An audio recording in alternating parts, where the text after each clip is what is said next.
You would sentence your own healer? The mark condemns you.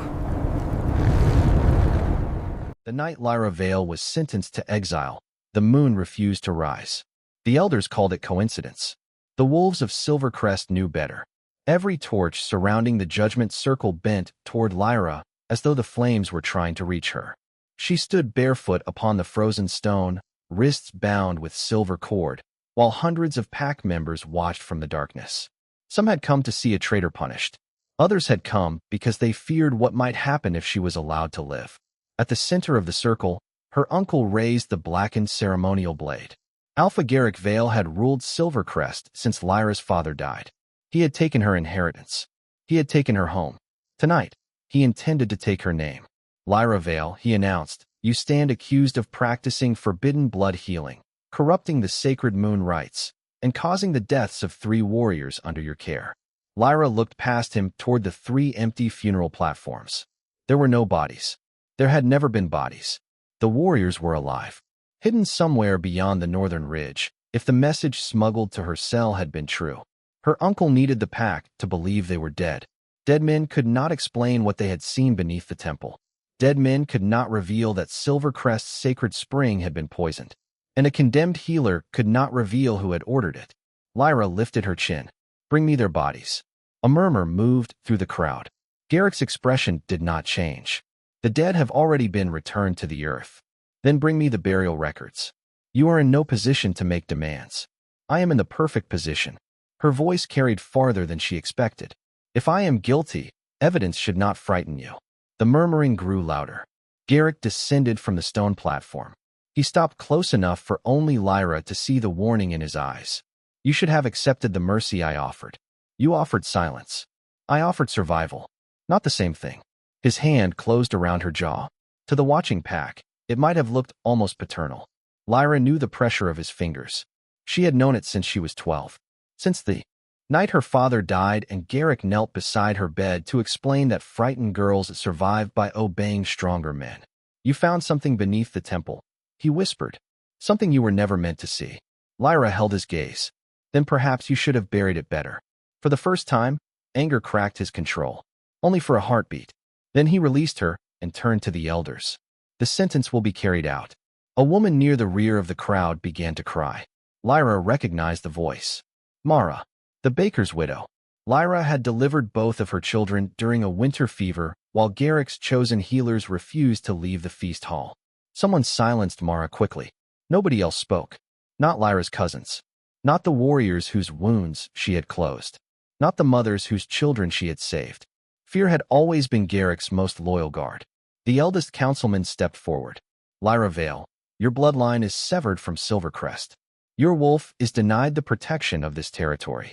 You will cross the western boundary before dawn and never return.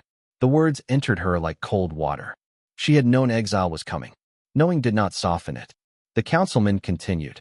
If you are found within Silvercrest lands again, your life is forfeit. Garrick lifted the ceremonial blade.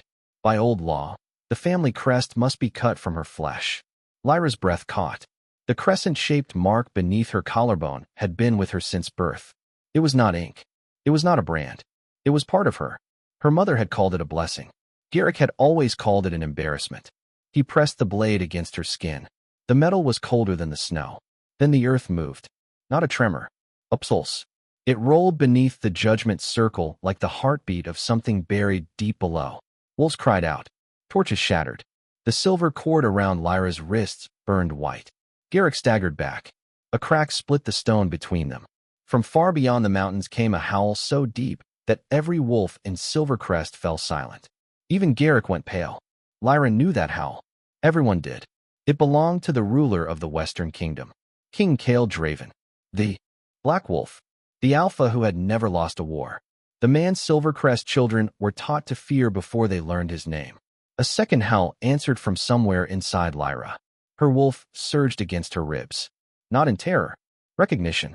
The sound escaped Lyra before she could stop it. A low breath. Almost a word. Kael. Her uncle heard. His face changed. Not confusion. Not surprise. Recognition of another kind. He seized her arm. Take her to the western boundary now. The councilman stared at him. The rite is unfinished. then finish it without her. 2 guards dragged Lyra from the circle. She twisted once to look back. Garrick was standing over the crack in the stone. Beneath it, a thin line of blue light pulsed like living fire. The same light Lyra had discovered beneath the temple 3 nights ago. The same light flowing through the poisoned spring. Her uncle looked up. For the first time in her life, Lyra saw fear in him. Real fear. And it was not directed at King Kael. It was directed at her. They gave her no coat, no horse, no food beyond a hard piece of bread wrapped in cloth. By midnight, the guards had marched her into the western forest. Snow covered the trail. Branches clawed at her dress. The silver cord had been removed, but the skin around her wrists remained blistered. The older guard walked ahead. The younger stayed behind her with one hand on his sword. Neither spoke until the lights of Silvercrest disappeared. Then the older man stopped. This is far enough. Lyra looked through the trees. The official boundary stood another 5 miles west. You were ordered to take me to the border. We were ordered to make certain you never returned. The younger guard drew his sword. Lyra did not move. So exile was never the sentence. The older man looked ashamed. That almost made it worse. Garrick cannot risk you reaching Blackmoor. Why? Neither guard answered. Lyra stepped backward. The younger one advanced. You should not have gone beneath the temple. He lifted the blade. Lyra threw the bread into his face. It bought her half a second. She drove her shoulder into his chest and ran. The forest opened before her in flashes of white and black. She heard boots. Behind her, a curse, the hiss of an arrow. Pain tore through her side. She stumbled but did not fall. The arrow had grazed her. Warm blood spread beneath her dress. Her wolf pushed toward the surface. Shift. Lyra tried. Nothing happened. Silvercrest's severing ritual had weakened the bond between them. She could feel her wolf trapped beneath her skin, furious and powerless. Another arrow struck a tree beside her. Lyra ran downhill. The snow deepened. Her vision blurred. Ahead, the forest ended at a frozen river. Beyond it stood the western boundary stones. Blackmoor territory. Safety was not guaranteed there, but death was certain behind her. She stepped onto the ice. A crack raced beneath her foot. The guards emerged from the trees. Stop. Lyra kept moving. The younger guard followed her onto the river. The older one shouted a warning. Too late. The ice broke. Lyra fell into darkness. Cold swallowed every thought. Her body sank beneath the broken surface. The current dragged her under the ice. She struck upward, but her hands found only frozen stone. Her lungs burned. Somewhere in the black water, her wolf began to fade. Then a shadow moved above her. A hand crashed through the ice.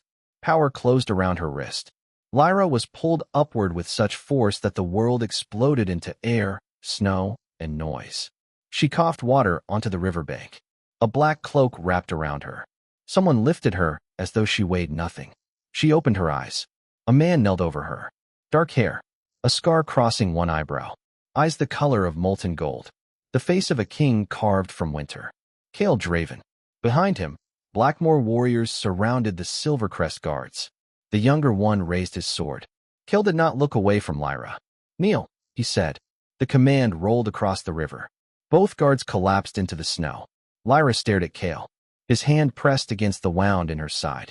The instant his skin touched her blood, his entire body went rigid. Gold vanished from his eyes. For one terrifying moment, they became completely black. His wolf roared beneath the surface. The sound shook snow from the trees. Kael pulled his hand away. Lyra saw her blood across his palm. It was glowing. Not red. Blue. The same impossible blue that had pulsed beneath the Silvercrest temple. Kael looked from his hand to the mark beneath her torn collar. The crescent symbol was shining through her skin. Around them, every Blackmoor wolf lowered their head. Not to their king. To her. Lyra's heartbeat faltered. Kael's expression was no longer cold. It was the expression of a man watching an ancient nightmare step out of legend. Who are you? Lyra could barely speak. The woman your enemy tried to bury. The boundary stones awakened. A wave of blue light passed through the forest. Far beneath the western mountains, something answered. A chain broke. Then another.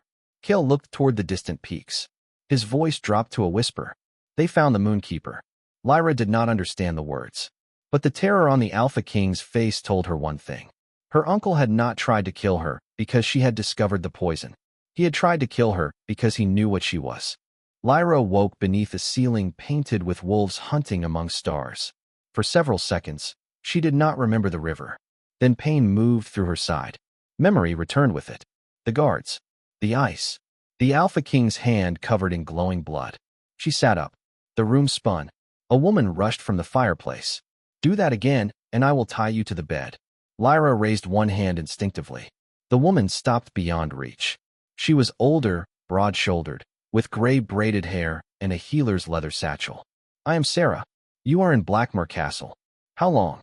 2 days. Lyra pushed the blanket aside. Her wound had been stitched cleanly. The bandage smelled of cedar ash and winter mint. "Good work." Sarah lifted one eyebrow. "That is all you have to say after surviving a frozen river?" "The stitching is good. I was referring to being alive. I have less experience with that." Something softened in Sarah's face. She covered it quickly. "Your fever broke last night. King Kael ordered that no one question you until you woke. And now? Now he is waiting outside." Lyra looked toward the door. "An Alpha King waits for nobody. This one has been standing there for an hour." "Why?" Sarah gathered the stained cloths from the bedside. "You bled blue light onto his hand.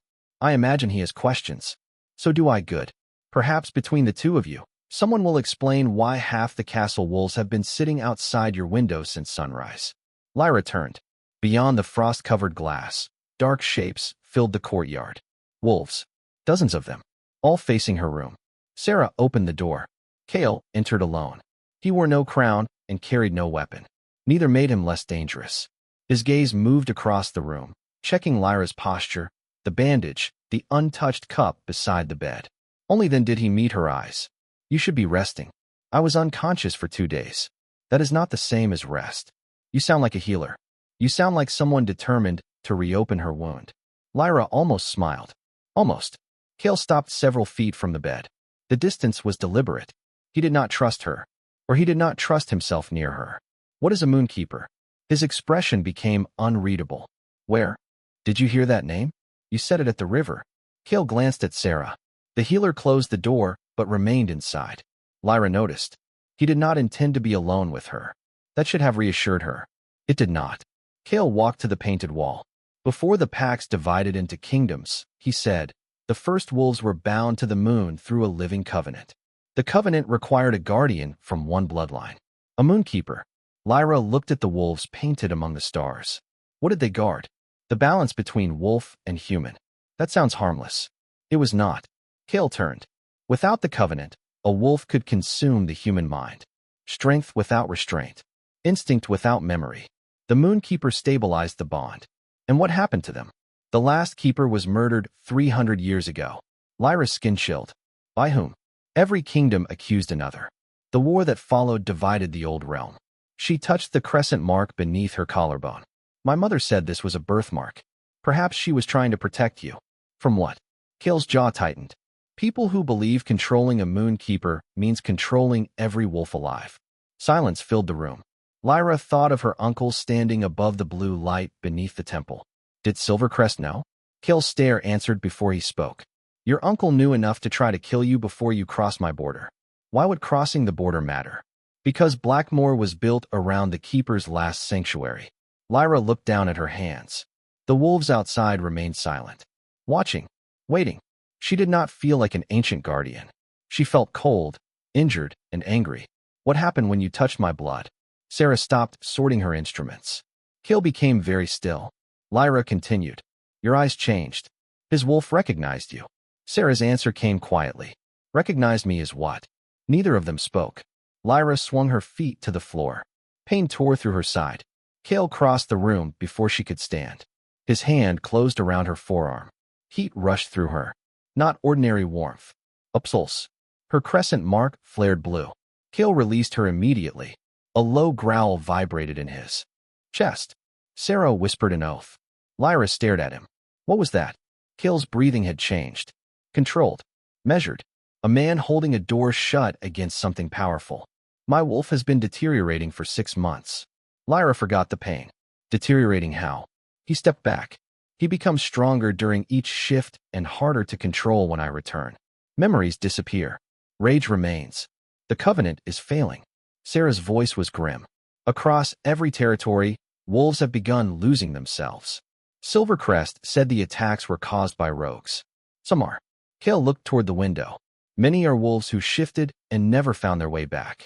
Lyra remembered the poison spring, the hidden blue chamber, the missing warriors. The 3 men Garrett claimed she had killed had begun suffering violent shifts after drinking from the temple water. She had stabilized them with blood healing.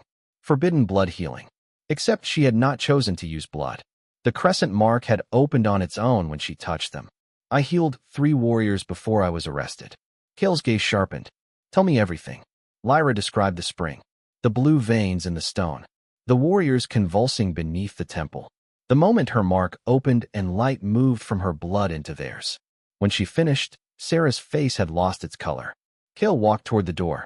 Where are you going? Silvercrest. Lyra stood too quickly. You cannot invade my territory because of a story. Your territory tried to execute the only person capable of preventing a collapse that could destroy every pack. My uncle tried to execute me. Then he will answer for it. His certainty ignited something in her. Not gratitude. Anger. You do not know me well enough to begin a war in my name. He turned. This is not only about you. It is never only about the person being sacrificed, is it? The words cut harder than she intended. Kael's expression changed. Lyra continued before courage left her. My uncle called me necessary for Silvercrest's survival while he prepared to kill me. The elders called my exile necessary for peace. Now you call war necessary for every pack. She held his gaze. Powerful men always have a larger reason when someone else must pay. Sarah went silent. Kael did not move.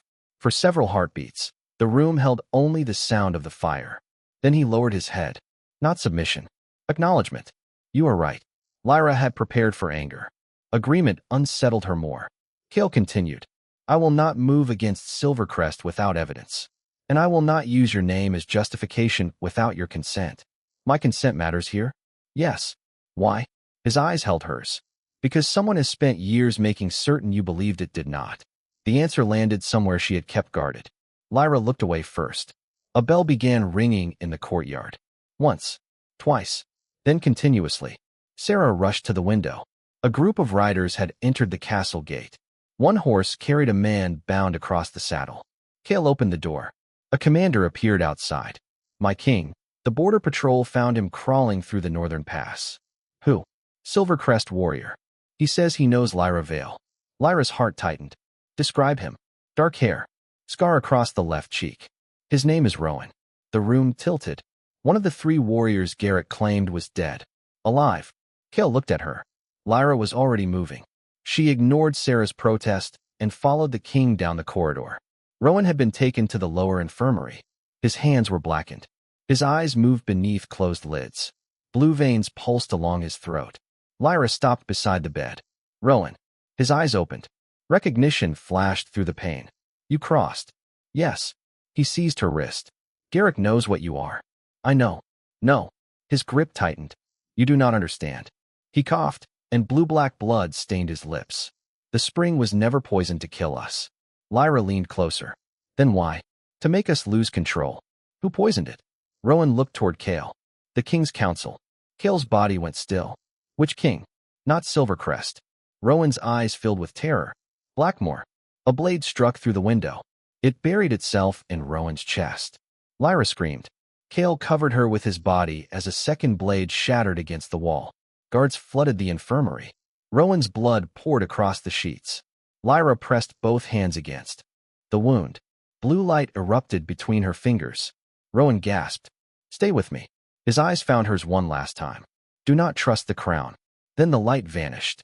Rowan died beneath her hands. Kael stood behind her. His face was carved from fury. Lyra turned slowly. A black metal emblem was tied to the assassin's blade. A wolf beneath a broken crown. The royal mark of Blackmoor. Kael stared at it. Someone inside his own kingdom had just murdered the only witness. And they had done it while the Moonkeeper was watching. By sunset, Blackmoor Castle had become a prison. The gates were sealed. The guard doubled. Every servant, warrior, and council member was ordered to remain inside. Rowan's body lay beneath a white cloth in the lower chamber. Lyra sat beside him. She had washed the blood from her hands 3 times. She could still feel it beneath her nails. Kael stood across the room. He had not tried to speak to her. For that, she was grateful. Some grief became smaller when shared. This one had teeth. He crossed Silvercrest territory to warn me. Kael's voice was low. Yes, and I failed him twice. You did not fire the blade. I failed to save him. You brought him back after the first strike. For seconds. Those seconds gave us his warning. Lyra looked at him. Do not turn his death into something useful, just so it hurts less. Kael absorbed the accusation without defending himself. You are right. She hated how often he said that. It made anger difficult to hold. The door opened. A tall man in dark armor entered. Commander Everin Hale had led the border patrol that found Rowan. Unlike Kael, he wore his authority openly. Sharp shoulders, sharper eyes, a sword that never left his side. The castle search is complete. And no assassin. Kael's gaze moved to the broken window. Then the killer is still inside. Or had help leaving. Everin placed the black emblem on the table. The royal mark is genuine. Lyra studied him. Could it have been stolen? Anything can be stolen. His attention shifted to her, including loyalties. Kael's voice hardened. Say what you mean. The commander did not hesitate. She arrived 2 days ago. A Silvercrest witness follows. An assassin kills him with our symbol. The castle closes, and suddenly every member of your council is under suspicion. Lyra stood. You believe I arranged this? I believe coincidences are weapons used by intelligent enemies. Kael stepped between them. Enough. Everin's jaw tightened. My king, your wolf reacted to her blood. Every wolf in the courtyard bowed. Since then, you have ignored protocol, isolated the council, and brought an unknown healer into the royal wing. Unknown to you. Everin looked at Lyra. Exactly. Kael's power filled the chamber. The torch flames flattened against the walls. She is under my protection. That is what concerns me. Everin bowed once and left. Lyra waited until the door shut. He is loyal to you. Yes. He does not trust me. He should not. The answer surprised her. Kael looked at Rowan's covered body. Trust given too quickly is only another form of carelessness. Then why protect me? Because danger is not proof of guilt. Lyra walked toward the window. The broken glass had been cleared away. Cold air moved through the opening. When Rowan said not to trust the crown, he could have meant you.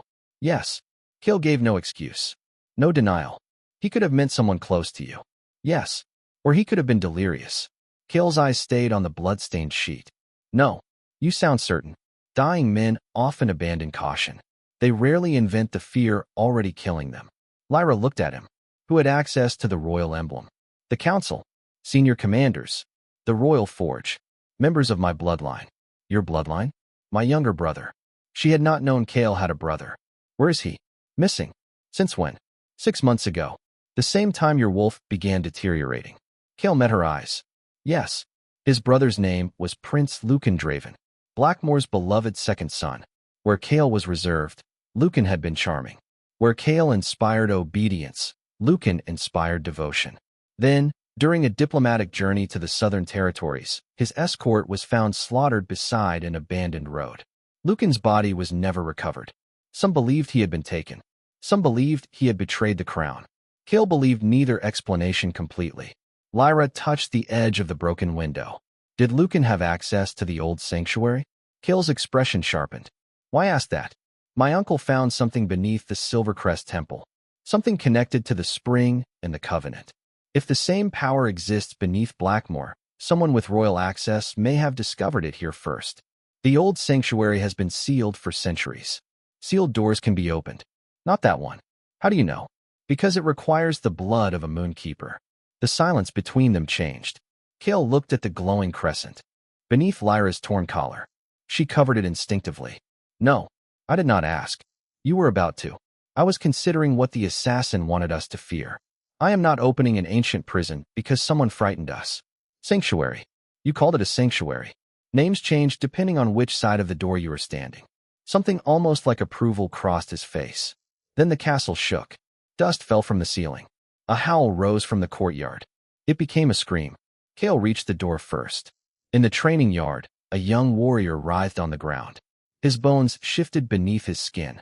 Wolf claws tore through human fingers, then withdrew. His face changed and changed back. Men surrounded him, but did not approach. Lyra dropped beside him. How long has he been like this? Sarah pushed through the crowd. He returned from patrol an hour ago. Fever began moments later. The warrior's eyes snapped open. They were black. He lunged at Lyra. Kael caught him by the throat. The warrior's half-shifted body slammed into the stone. Do not hurt him. He is gone. No. Lyra pressed her palm against the warrior's chest. Her crescent mark opened like a wound. Blue light flooded her veins. Pain tore through her. She heard every wolf in the courtyard gasp, not with their voices. Inside her mind, hundreds of instincts crashed into her at once. Fear, hunger, rage, devotion. At the center of it all was Kael. His wolf was immense, dark, chained behind a wall already beginning to fracture. Lyra almost lost herself inside him. Then the sick warrior's mind appeared beneath her hand. Small, terrified, trapped behind the beast. Lyra reached for him. Come back. The wolf snapped at her. She did not withdraw. You are not the hunger. The creature thrashed. You are not the rage. Blue light tightened around it. You are the man who chose to patrol the northern road in winter because your younger sister was afraid to take the shift. The warrior froze. Lyra had not known that memory. She could see it. A girl tying a blue thread around his wrist. A promise to return. Remember her. The blackness left his eyes.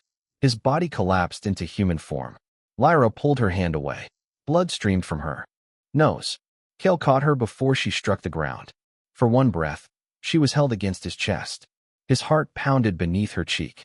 Too fast. Too hard. His wolf pressed toward her from beneath his skin. Not attacking. Calling. Lyra looked up. Kael's eyes were black. All around them, warriors backed away. Kael released her and turned from the crowd. Chains, he ordered.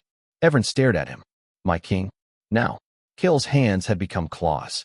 He walked toward the lower fortress. Lyra followed. Sarah grabbed her arm. Do not. What is happening? He is losing the shift.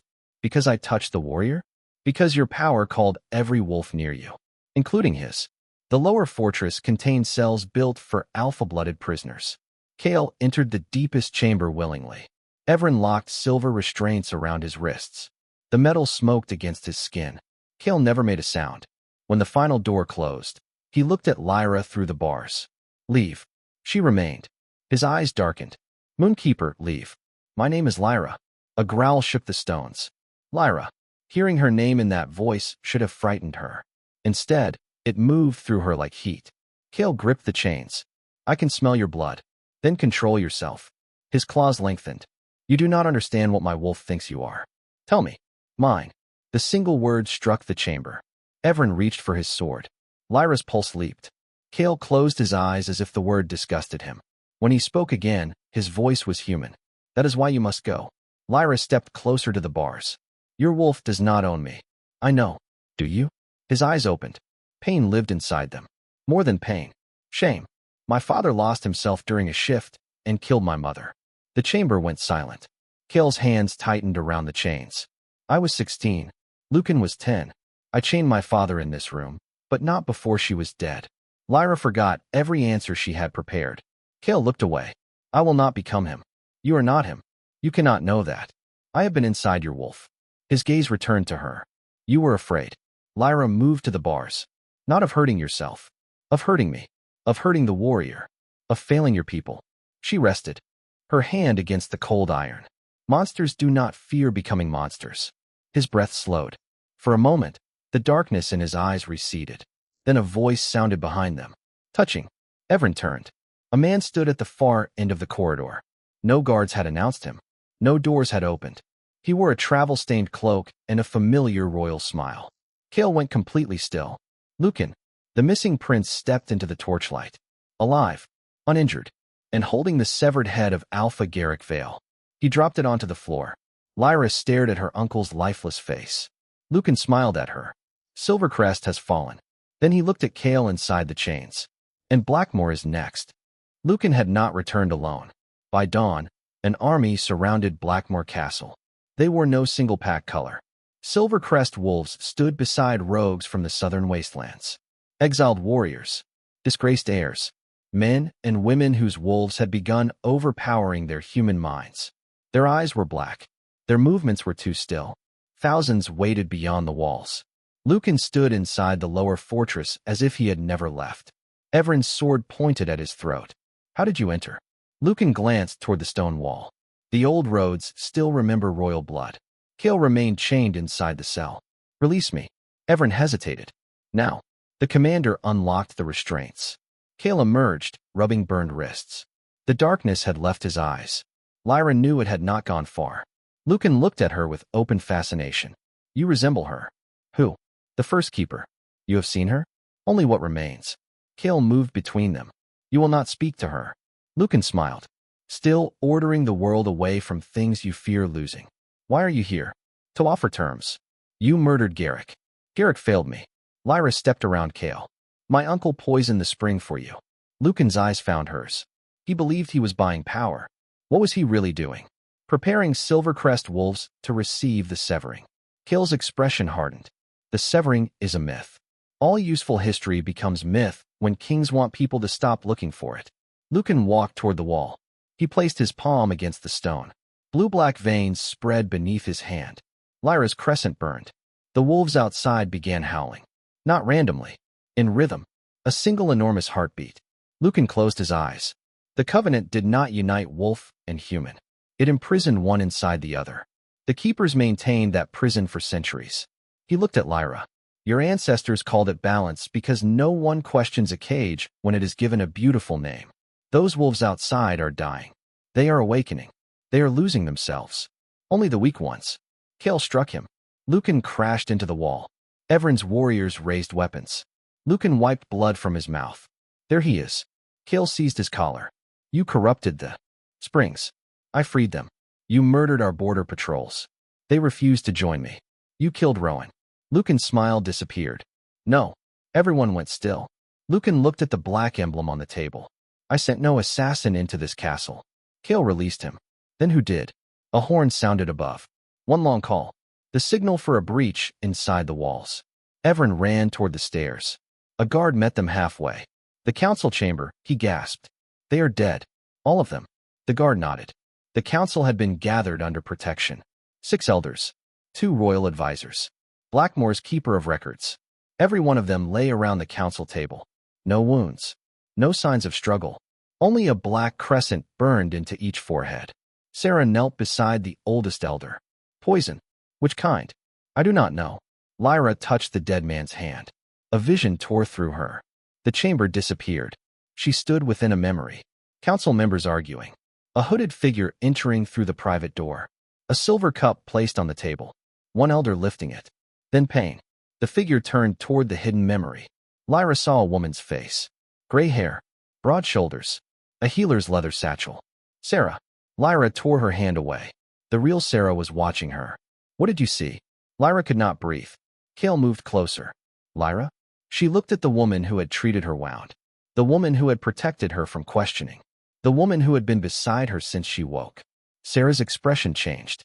Only slightly. It was enough. She reached beneath her cloak. Lyra shouted. Kael turned. Sarah threw a glass vial against the floor. Black smoke filled the room. Wolves screamed. Kael collapsed first. Then Everin. Then Lucan. Lyra held her breath and ran toward the door. Sarah caught her hair. A blade pressed against her throat. You should have remained unconscious. Lyra drove her elbow backward. Sarah grunted but did not release her. Why? Because Lucan is right about one thing. Her voice had changed. The warmth was gone. The covenant is a cage. Then why oppose him? Because he wants to break it. I intend to control it. Sarah dragged Lyra toward the private passage. Kael struggled to rise. His limbs failed. Beneath him, Sarah looked back. Your father was not the first Draven king to lose himself. Kael's eyes burned with hatred. You poisoned him. I released what he already was. You made him kill my mother. No. Sarah smiled. I made certain you witnessed it. The words broke something inside Kael. His wolf surged. The poison held him down. Lyra fought harder. Sarah cut her palm. Blue blood flowed. The entire chamber shook. The private passage opened behind the royal crest. Sarah forced Lyra into darkness. Kael roared her name. The stone closed between them. Sarah led Lyra beneath the castle. The passage descended farther than the prison, farther than the burial crypts. Blue veins glowed inside the walls. The same living light beneath Silvercrest. The same power inside Lyra's blood. At the bottom stood a circular door engraved with 2 wolves devouring the moon. Sarah pressed Lyra's bleeding hand against it. The door opened. Beyond it was not a sanctuary. It was a vast underground chamber filled with suspended chains. At the center floated a woman inside a column of blue light. Her hair drifted around her as though she were underwater. Her face was identical to Lyra's. Lyra stopped breathing. Who is she? Sarah's answer came softly. Your mother. Lyra stared at the woman she had watched die 15 years ago. She is dead. No. Sarah stepped into the chamber. She is the reason the Covenant has not collapsed. Lyra approached the column. Her mother's eyes remained closed. Chains of light entered her wrists, throat, and heart. You did this. Sarah laughed quietly. Your father did. Lyra turned. My father was a Silvercrest healer. Your father was the last king of the undivided realm. The chamber seemed to tilt. Sarah touched one of the chains. He hid you among the Valas after the rebellion. Your mother remained behind to preserve the Covenant. Why would Garrick raise me? He did not know whose child you were until the mark appeared. Lyra remembered her uncle's fear. His hatred. His obsession with the temple. You told him. Yes. Why? Because I needed him to poison Silvercrest slowly enough to weaken the old barriers. And Lucan? A useful believer. He thinks he is leading a revolution. Sarah faced Lyra. He is opening the gates for me. Above them, the castle shook. The army had begun its attack. Lyra looked at her mother. What do you want from me? The elder woman's smile returned. Your heart. The chains cannot transfer while you live. Lyra backed away. Sarah lifted the blade. When the Moonkeeper dies beneath the Covenant, her power passes to the nearest compatible vessel. You. No. Sarah moved closer. Me. She drew back the blade. A black wolf crashed through the chamber door. Kael. Blood covered his mouth. Poison still weakened his body, but rage had carried him through stone. He struck Sarah before the blade descended. They rolled across the floor. Lyra ran to her mother's column. The light burned beneath her palms. Mother. The woman's eyes opened. Silver. Not blue. Not human. Lyra heard her voice inside her mind. Do not free me. Why? Because I am not your mother anymore. The creature inside the column smiled. Every chain in the chamber snapped tight. Kael froze. Lucan appeared in the broken doorway behind him. His face filled with horror. The woman opened her eyes fully. The first wolf had awakened, and it was wearing Lyra's mother's body. The creature called itself Avara. The first wolf. The hunger before memory. The instinct the Covenant had been created to contain. It looked through Lyra's mother's eyes and smiled at the broken chamber. For 300 years, it whispered inside their minds. I have listened to kings call my prison sacred. The army above Blackmoor Castle answered with one collective howl. Lucan staggered. What have I done? Avara's gaze moved to him. You opened the path. I wanted to free the wolves. You did. Outside, thousands began shifting. Their screams reached the chamber through layers of stone. Bones broke. Human minds disappeared. The castle walls shook beneath the force of bodies throwing themselves against the gates. Kael rose between Avara and Lyra. Return to the prison. Avara laughed. You carry the blood of the king who built it, and the rage of the beast he feared. Kael's claws lengthened. Lyra caught his arm. Do not listen. Avara tilted Lyra's mother's head. He has spent his entire life afraid of becoming his father. She smiled wider. Fear is only a door that opens inward. Kael's eyes turned black. Lyra placed both hands against his chest. Look at me. He growled. Kael. His wolf pushed against her mind. Darkness. Hunger. Possession. Mine. Lyra refused to retreat. No. The wolf snarled. She pressed her crescent mark against his heart. I am not yours. His claws hovered beside her ribs. I choose whether I stand beside you. The darkness trembled. And right now, I am choosing you. Kael's body went still. His human eyes returned. Only for a moment. It was enough. Lucan attacked Avara. His blade passed through the column of light. Avara screamed.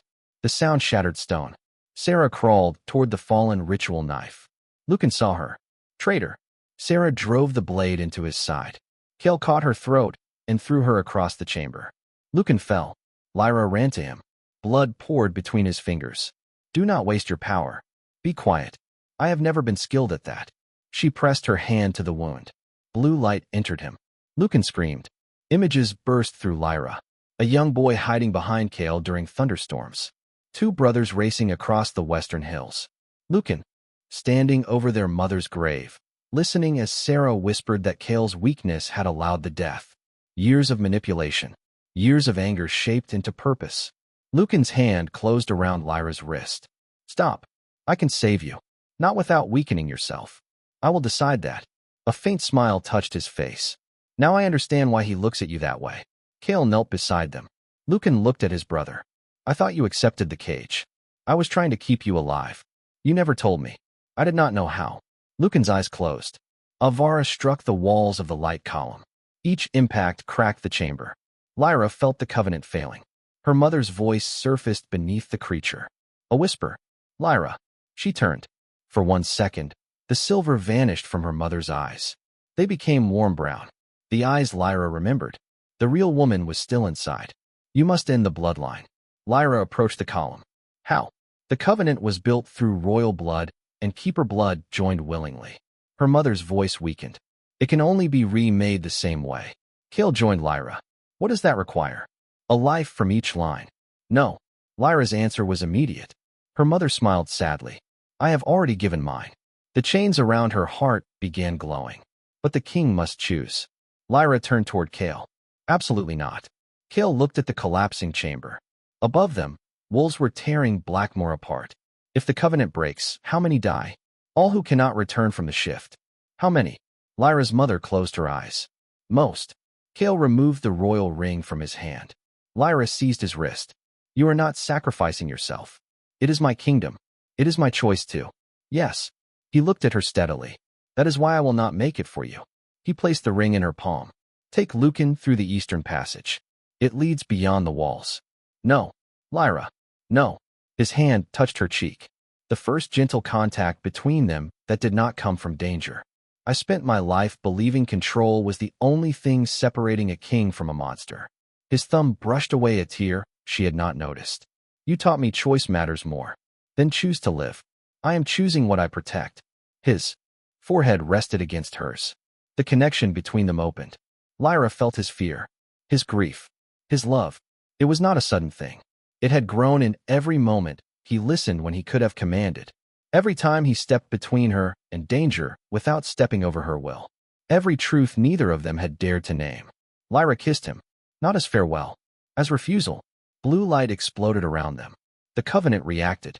Avara screamed. Their joined blood was already enough to begin the ritual. Lyra pulled back. You said royal and keeper blood joined willingly. Kael understood. It does not require death. Your mother said a life from each line. A life is not the same as a death. Hope moved through his face. Lyra cut her palm with the ritual knife. Kael did the same. They pressed their hands together. The chamber filled with blue and gold fire. Avara struck the column. Sarah rose behind Lyra. You ignorant child. She raised a blade. Lucan threw himself between them. The blade entered his chest. Kael roared. Lucan grabbed Sarah and dragged her toward the broken column. If you wanted the keeper's power, he whispered, take it from the source. He forced her hand into the light. Avara seized her. Sarah screamed as silver fire consumed her body. Lucan collapsed. The ritual continued. Lyra felt her blood joining Kael's. Not one overpowering the other. Not wolf devouring human. Not keeper chaining beast. Two forces recognizing a boundary freely chosen. A new covenant. Built without ownership. Built without a throne above it. Avara understood too late. You cannot cage me again. Lyra looked into her mother's eyes. We are not caging you. Kael's power joined hers. We are giving every wolf a choice. The column shattered. Avara erupted into the chamber as a vast silver wolf made of smoke and bone. It lunged toward Lyra. Her mother's human form fell from within it. Kael shifted. A black wolf met Avara in the air. They collided with enough force to split the floor. Lyra ran to her mother. The woman was cold. Weak. Alive. Finish it, she whispered. How? Call them home. Lyra closed her eyes. The covenant spread through her blood. Beyond the chamber. Beyond the castle. Into every wolf raging beneath the moonless sky. She felt thousands of minds. Some nearly gone. Some clinging to names. Families. Promises. Human memories. Lyra called to them. You are not the hunger. The wolves slowed. You are not the rage. Across the battlefield, claws stopped striking. You are every choice you made before the shift. A warrior remembered his daughter. A mother remembered the infant hidden beneath her bed. An old wolf remembered the name of the man who had waited for him through 40 winters. Come back. One by one, human minds reached through the darkness. Avara weakened. Kael pinned the silver wolf against the broken chains. Lyra opened her eyes. Avara looked at her. You will regret giving beasts a choice. Lyra raised her bleeding hand. Some will choose badly. Blue light surrounded the creature. But that does not give us the right to choose for all of them. The new covenant closed. Avara dissolved into silver ash. The chamber went silent. Kael returned to human form. He fell beside Lyra. For one terrifying moment, he did not breathe. Lyra pressed her hand against his heart. Kael. Nothing. The royal blood in the covenant began disappearing. His life was fading into the bond. Lyra understood. The ritual had not required death, but it was taking him anyway. She poured her power into him. Her mother caught her wrist. Stop. I can save him. Not without giving him your life. Lyra looked at Kael's still face. Then take it. The answer came without hesitation. Her mother's eyes filled with tears. Lyra pressed her palm against Kael's chest. Blue light left her body. Her heartbeat slowed. Once. Twice. Then stopped. Kael opened his eyes. At the exact moment Lyra closed hers. Death was quieter than Lyra expected. No darkness. No pain. Only snow falling through a forest she remembered from childhood. Her mother stood among the trees. Young. Healthy. Smiling. Lyra looked down at her hands. The crescent mark was gone. Am I dead? Almost. That is not reassuring. Her mother laughed. The sound hurt more than grief. Lyra had forgotten it. She walked into her mother's arms. For a moment, she was 6 years old again. Safe before she understood safety could end. Why did you leave me? Her mother held her tighter. Because your father was dead, the rebellion had begun, and the covenant was failing. Garrick promised to hide you. He hated me. Not at first. What changed? He learned what your blood could do. Her mother stepped back. He spent years searching for the sanctuary beneath Silvercrest. When Sarah found him, she gave him the knowledge he wanted. And he gave her access to me. Yes. Lyra looked through the falling snow. Is he truly dead? Garrick is dead. Lucan killed him after discovering Garrick intended to surrender Silvercrest's children to Sarah's experiments. Lyra closed her eyes. Too many deaths. Too many choices made after there was no good choice left. What happens now? That depends on you. I chose Kael. You chose to save him. Is there a difference? There must be. Her mother touched the place where Lyra's crescent had been. Love that only knows how to die becomes another kind of prison. Lyra looked at her. Then how do I return? You ask him to share the cost. The forest disappeared. Pain crashed into her. Lyra woke gasping. Kael held her against his chest. His face was wet. She had never imagined the Alpha King could cry without sound. Her first breath became a cough. His arms tightened. Do not ever do that again. She tried to speak. Nothing came. Kael pressed his forehead against hers. You were gone. Lyra found enough air. You came back. Because you gave me everything. Then give half back. He stared at her. She placed her hand over his heart. The new covenant opened between them. Kael understood. His power flowed into her. Not taken. Given. Her heartbeat strengthened. The blue mark returned beneath her collarbone. Now a line of gold ran. Through its center. Kael touched it carefully. Shared. Lyra nodded. Shared. Around them, the ruined chamber settled. Her mother lay nearby. Alive, but fading. Lucan remained against the wall with Sarah's blade through his chest. Everin had found the passage with a group of guards. He knelt beside the prince. Lucan's eyes opened. Am I dead? Everin examined the wound. Not yet. Disappointing. Kael moved to his brother. Lucan tried to smile. I assume this is the part where you say you forgive me. No. Lucan blinked. Kael continued. This is the part where you survive long enough to answer for what you did. That sounds more like you. Kael gripped his hand. Then, more quietly, we will discuss forgiveness. Lucan's fingers closed around his brother's. I would like that.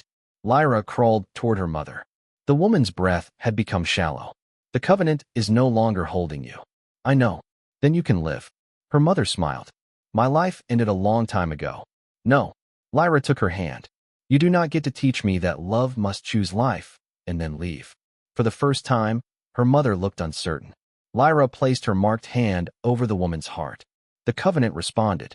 Her mother shook her head. I am not a keeper anymore. You are still my mother. Kael knelt beside Lyra. He added his hand to hers. Gold and blue light entered the woman's body. Her heart answered. Weakly. Then again. The chamber doors opened behind them. Dawn entered the underground sanctuary for the first time in centuries. The battle above had ended. Not with victory, with awakening. Across the field, wolves returned to human form. Some wept, some fled, some surrendered. The new covenant had restored their choice. It had not erased their crimes. In the weeks that followed, Blackmoor became the center of a fragile peace. Lucan survived. Barely. He surrendered command of the rebel army and accepted confinement within the castle he had tried to destroy. Every morning, Kael visited him. Some days they argued. Some days neither spoke. Healing, Lyra learned, was not always beautiful. Sometimes it was simply the decision to return to the same locked door until the person behind it believed you would keep coming. Silvercrest sent no Alpha to negotiate. Garrick's rule had collapsed with his death. The elders who supported him were removed. Mara, the baker's widow, arrived at Blackmoor with 200 civilians seeking protection. When she saw Lyra in the courtyard, she dropped to her knees. Lyra lifted her immediately. "Never kneel to me." Mara began to cry. "We did nothing when they took you. You were afraid. That does not excuse us." "No." Lyra held her hands. "But guilt is only useful if it changes what you do next." Silvercrest elected a temporary council. For the first time, healers, farmers, widows, and ordinary warriors held seats beside bloodline families. Blackmoor's council was rebuilt the same way. Everin resisted for exactly 3 days. Then he discovered that Mara argued military supply routes more effectively than 3 dead nobles ever had. He stopped resisting. Lyra's mother recovered slowly. Her name was Aloan Ash, the last queen of the undivided wolves. She refused every title offered to her. She chose a small house near Blackmoor's medicinal gardens. Some mornings, Lyra found her planting moonflowers with dirt on her hands. They spoke carefully at first. 15 years could not be repaired through one embrace. They built something new instead. A relationship without pretending nothing had been lost. Kael's wolf stabilized. The blackness no longer took his memories. But the covenant did not remove his anger or fear. It gave him the ability to choose what he did with them. On difficult nights, he came to Lyra's workroom. He never demanded her attention. He simply sat near the fire while she prepared medicines. Eventually, one of them would speak. Sometimes they discussed kingdoms. Sometimes dead brothers and living mothers. Sometimes nothing important at all. Those were Lyra's favorite nights. 3 months after the battle, Kael called representatives from every territory to Blackmoor. They expected him to declare himself ruler of the reunited realm.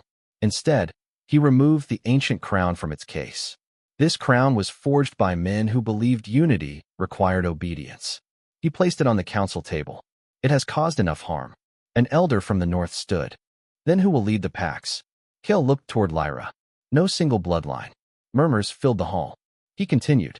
"Each territory will govern itself. Matters affecting all wolves will be decided by a council chosen from every pack, not inherited through birth." "And the Moon Keeper?" Lyra stepped forward. "There will be no keeper above the wolves." The crescent mark beneath her collarbone glowed. "The covenant belongs to everyone connected to it. I am its guardian only when protection is requested." A southern alpha laughed. "Power is never shared willingly." Lyra looked at Kael. He removed the royal signet from his hand, then placed it beside the crown. "It is now." The old order ended without thunder. Only 2 objects resting on a wooden table. A crown, a ring. Symbols that had controlled generations until 2 people decided they no longer had to. That evening, Lyra found Kael on the western wall. The sun was disappearing behind the mountains. Below them, Blackmoor's gates remained open, not unguarded. "Open. You surrendered your crown," she said. "I kept the responsibilities." "That sounds unfair." "It probably is." She stood beside him. "Do you regret it?" "No." The answer came easily. Kael turned toward her. "There is one thing I have not surrendered."